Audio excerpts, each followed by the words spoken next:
All right, so let's talk about residential life. Four big topics I want to hit. First of all, just kind of an overview of the residential experience, focusing in specifically on year one. I want to talk a little bit about roommates and how you go about finding a roommate. I'm going to share some information about our residence halls, and then some next steps you ought to be thinking about as we get into the summer.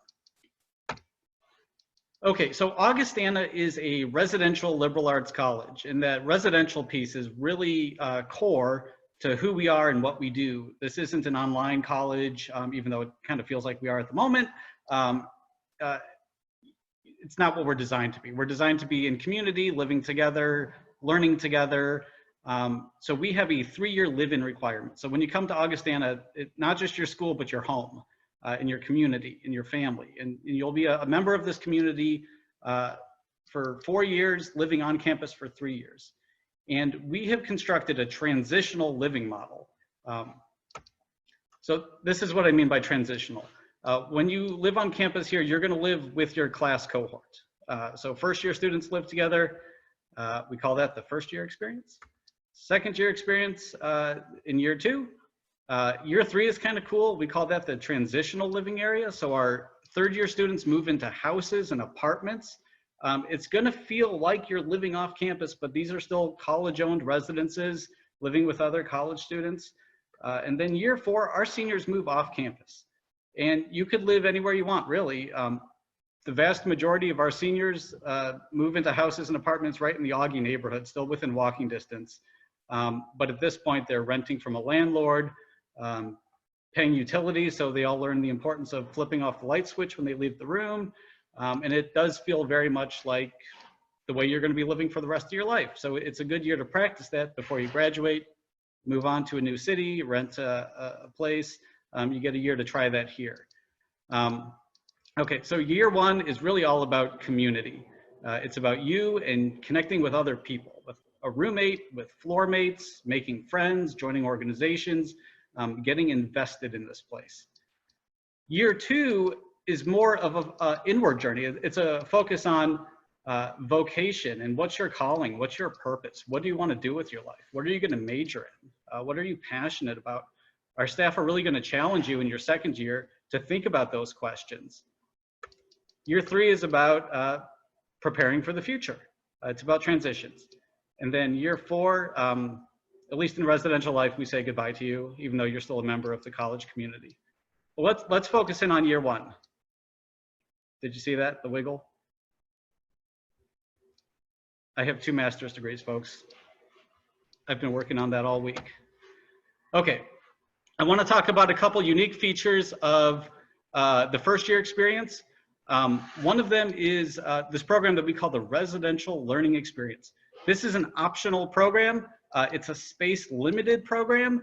It's something you have to sign up for extra if you want to try this. We've been doing this for about 5 years now and have had a lot of success with it. The way it works is all first year students are going to be taking a course called FYI 101. And if you sign up for the RLE, you will also live on a floor together with the people who are in your FYI 101 course. So these are capped at 16 students. The group of 16 of you will live together on a floor. So you'll have class together, you'll be neighbors and roommates. And then we also have a theme for each of our RLE experiences. It's nothing to do really with the course other than the fact that we found professors who also share in these interests. So if you get geeked out about sports or film or sustainability, you will have an FYI 101 instructor who also is geeked out about those things and will probably work them into their course. And we're going to plan some activities for those students to participate in local sporting events or you know, nature things, sustainability things, or going to do some film stuff.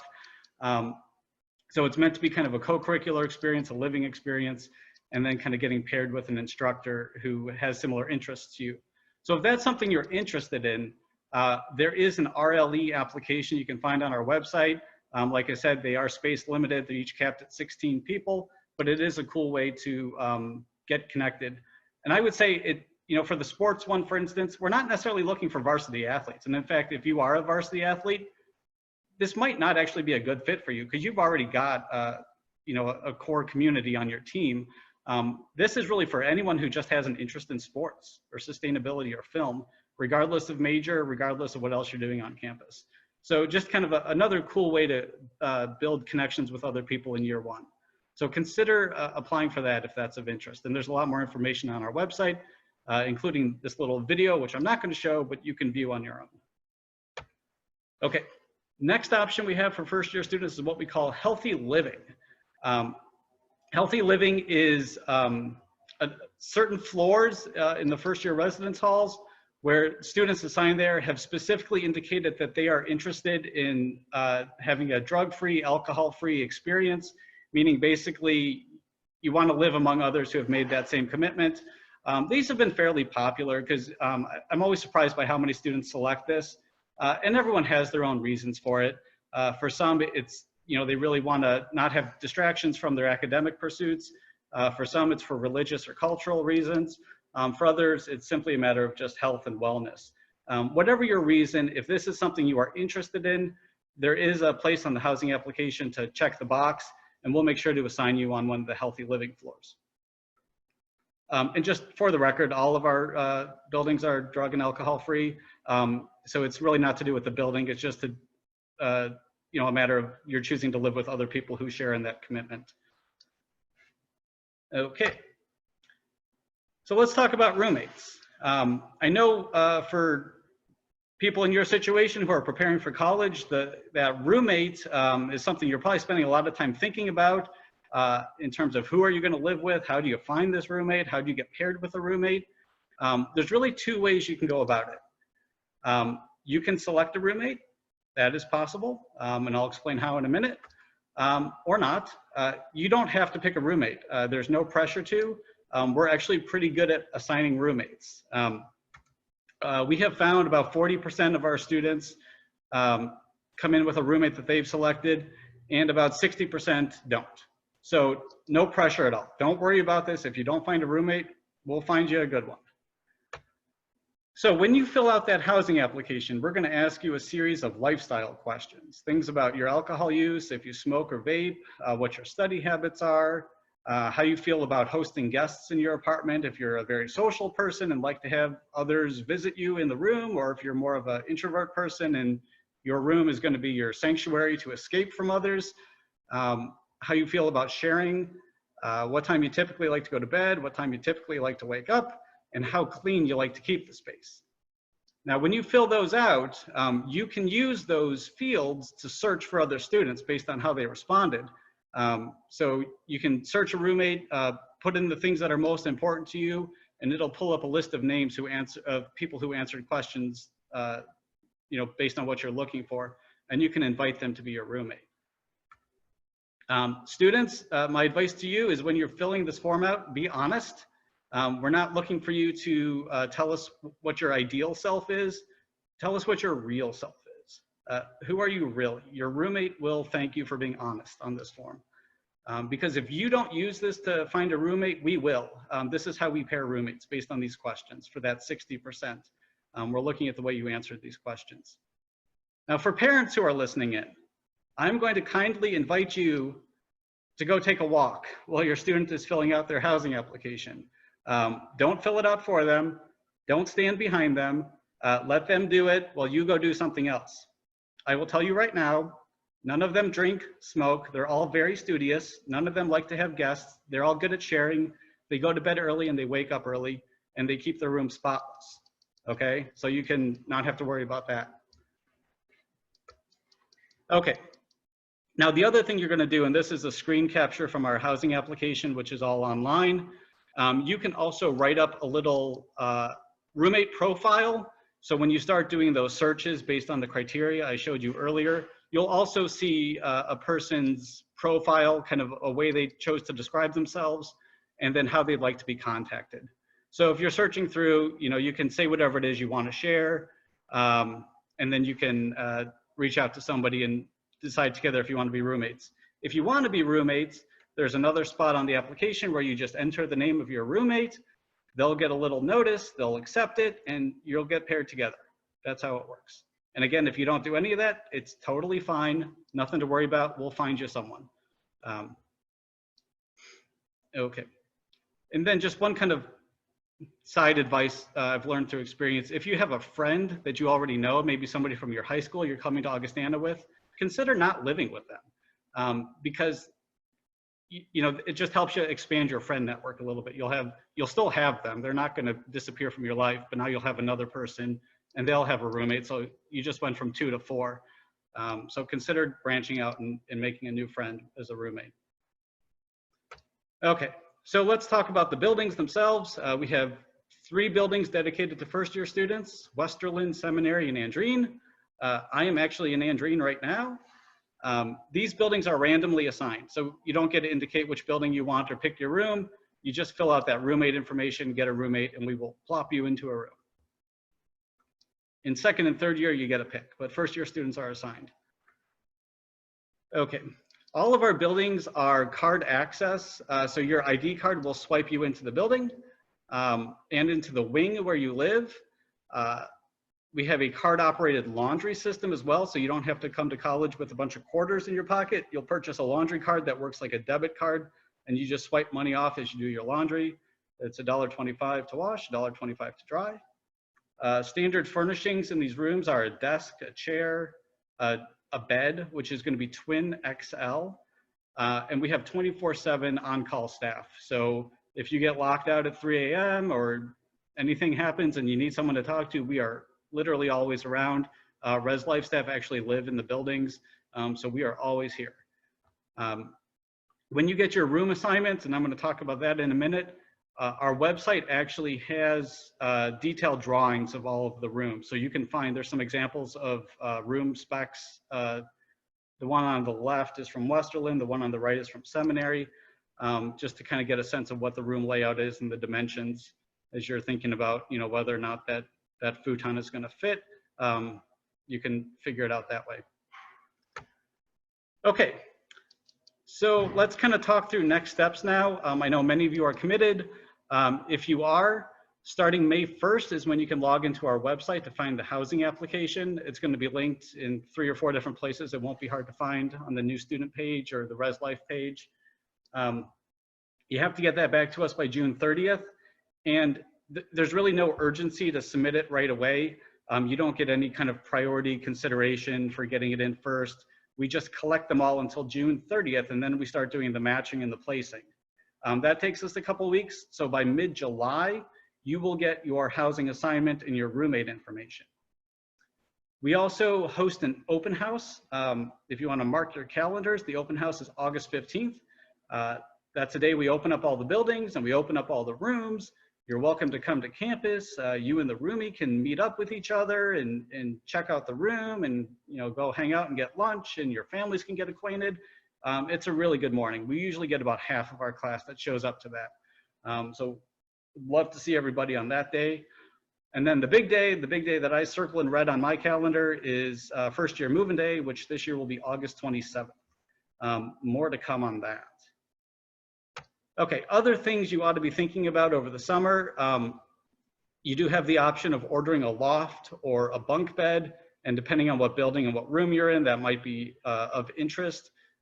We have a partner company that does all of our lofting and bunking. There is a fee for that. The standard height in most rooms is the bed comes at about 3 feet off the ground, so it's high enough to fit the dresser underneath.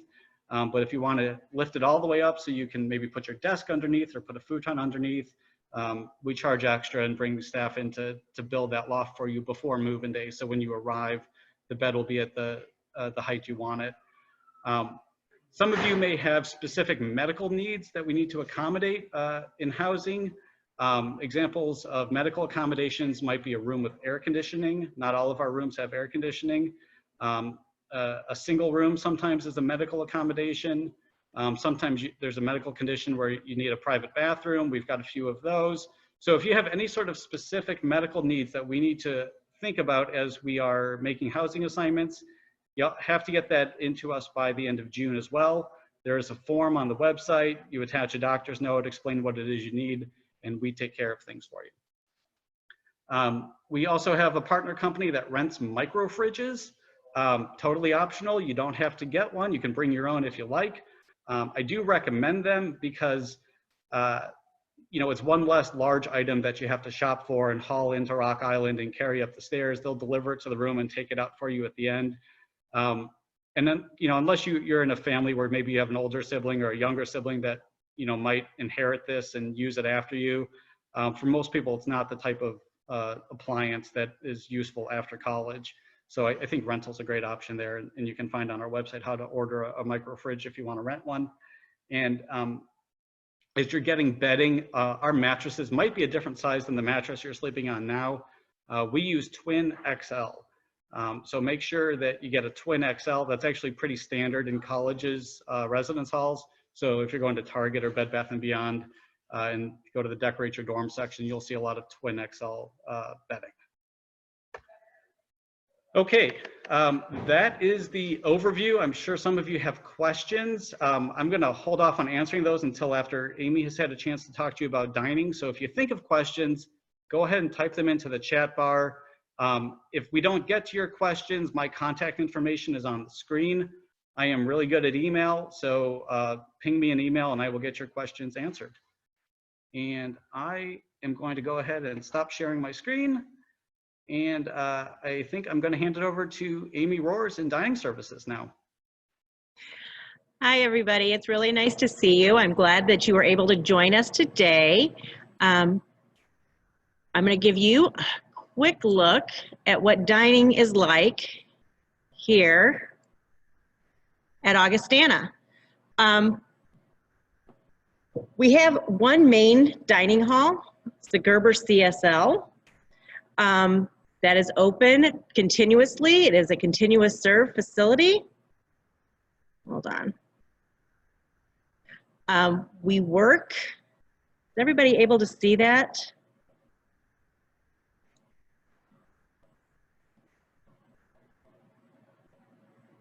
There we go. I hope. We see it. The Gerber Dining Hall is a continuous serve facility with many offerings for everybody. We also have different areas. I'm sorry, just one second here.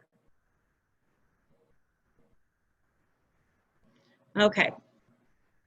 We have marché service, which means we have different areas for everybody to enjoy. We have a global, Wild Times, Italian. We also have your basic breakfast bar that gives you cereal, waffles, and other breakfast items all day long. We also have special themed meals and special meals throughout the year for students. If you're in a hurry, we have carry out so that you can pick up a to-go box and a mug and pick up your meal and take it if you have a meeting or if you're going to be working. This gives you a chance to enjoy your meal, still use a meal swipe. If you don't want to hang on to your dirty box, you can bring your empty box back to the dining hall and pick up an exchange card. The next time you want a to-go meal, you can bring the exchange card back in and you get a clean to-go box from the cashier. Meal plans are based on swipes and Viking bucks. Let's go here. Meal swipes you use in the Gerber CSL Dining Hall. The also can be used in the Brew, the Gus's Snack Shack, or the Westerland Market for meal exchange bundles. Viking bucks are like cash. You're going to use those on your card to get things like an extra coffee, a quick bite at the snack bar, or a late night munchie run in the Westerland C-store. All of these are loaded onto your card at the beginning of the year. All incoming first year students get the NE15 meal plan.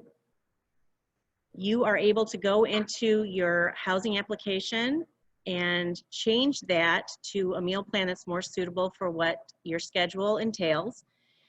If you have any questions, just call the dining office. We can walk you through how and where you may be using your meal swipes and your Viking bucks. Also, meals are very carefully signed. We're very careful about food allergies and special diets in the dining hall.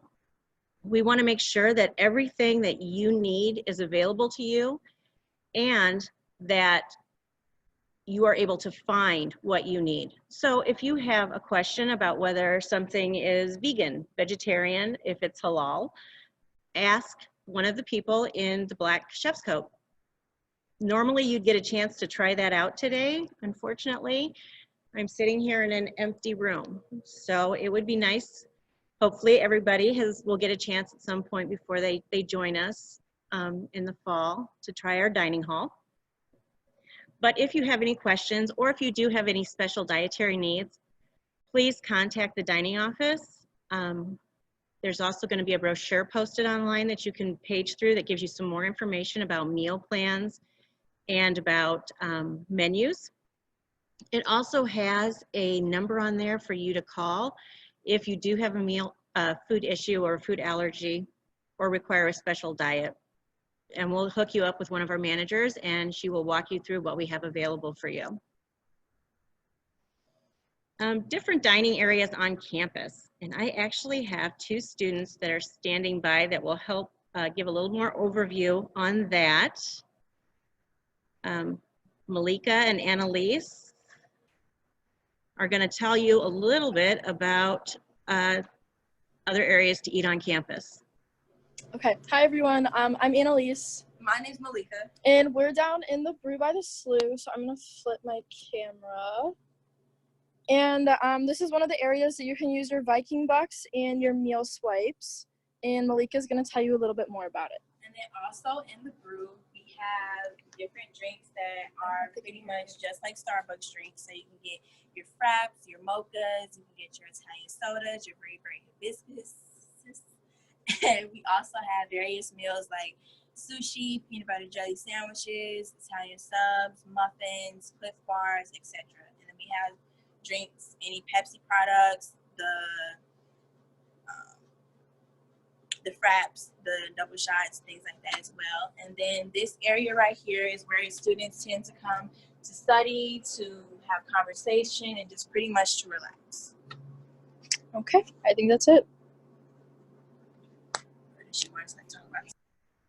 Thank you, ladies.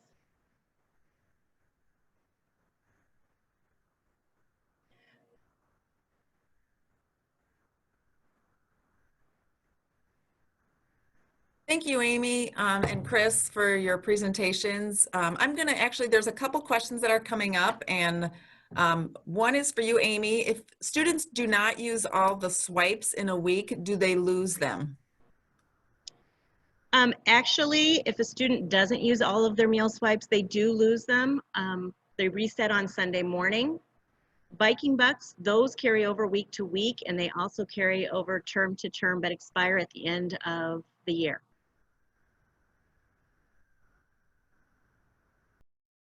Any information on residents for junior transfers? Chris, do you want to handle kind of how junior transfers are housed?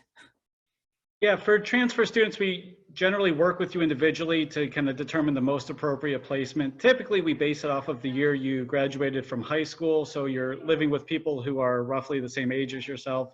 So if you're 2 years out of high school, you'll probably be offered a space in the transitional living areas. We do get cases of older students who just took a gap year and are really looking for that first year experience, in which case we'll work with you on that as well. But you'll default to housing based on the year you graduated from high school. And if you want something else, it's just a matter of letting us know and we'll adjust your assignment.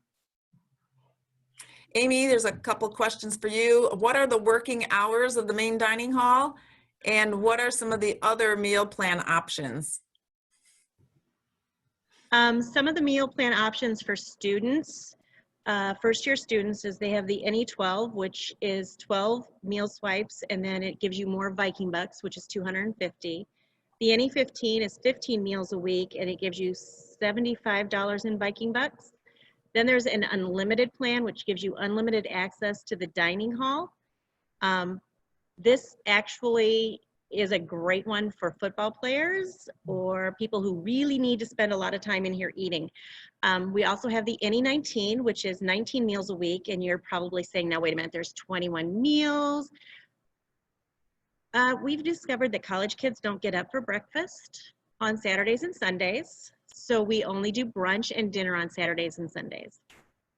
But the dining hall is actually open from 7 o'clock in the morning till 8 in the afternoon, 8 in the evening, and it continuously serves, which means there's always something here to eat. We don't shut it down completely.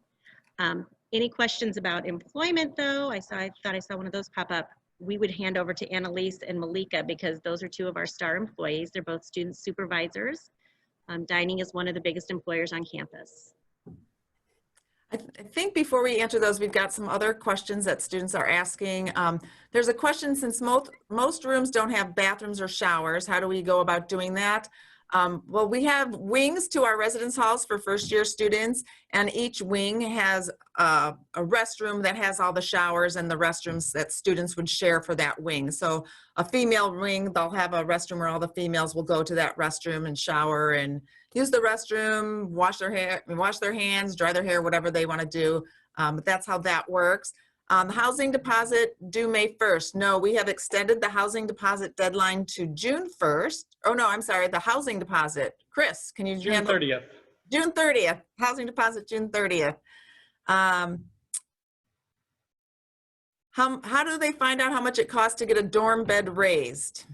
You know, it's a third-party company. They tweak their rates every year. I think it's about $100. The company is called bedloft.com. And if you search their website, you can find, they've got a drop-down menu with all the colleges they support. So just find Augustana. But I think it's about $100 for a loft or a bunk. Bunks might be cheaper than lofts. Great. Let's see.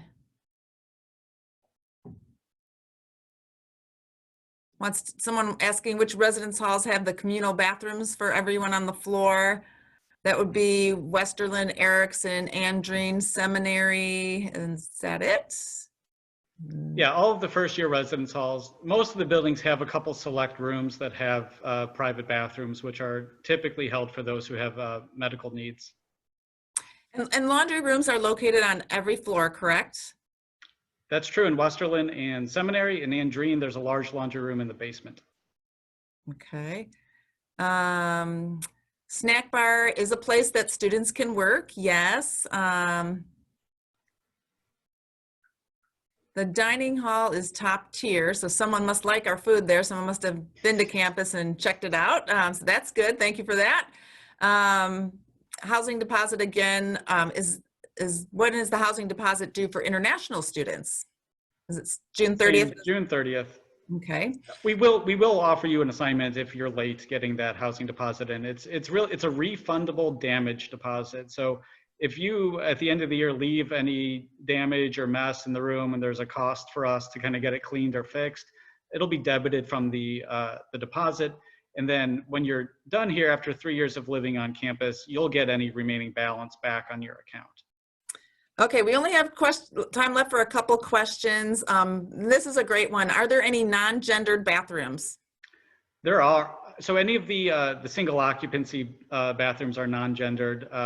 Those are, yeah, we've got a few of those in most buildings, mostly in Swanson. In the residential corridors, it's either a bathroom associated with a bedroom or a communal bathroom, which is gendered. Okay, great. Thank you everyone for joining us. We really appreciate your time. If you have a question that didn't get answered, again, please feel free to email any of us. It's our first name, last name @augustana.edu. So it'd be Chris Beyer, B-E-Y-E-R @augustana.edu. Amy Roehers, R-O-E-H-R-S @augustana.edu. And I'm Bonnie Jesse, J-E-S-S-E-E @augustana.edu. Thanks and have a great day.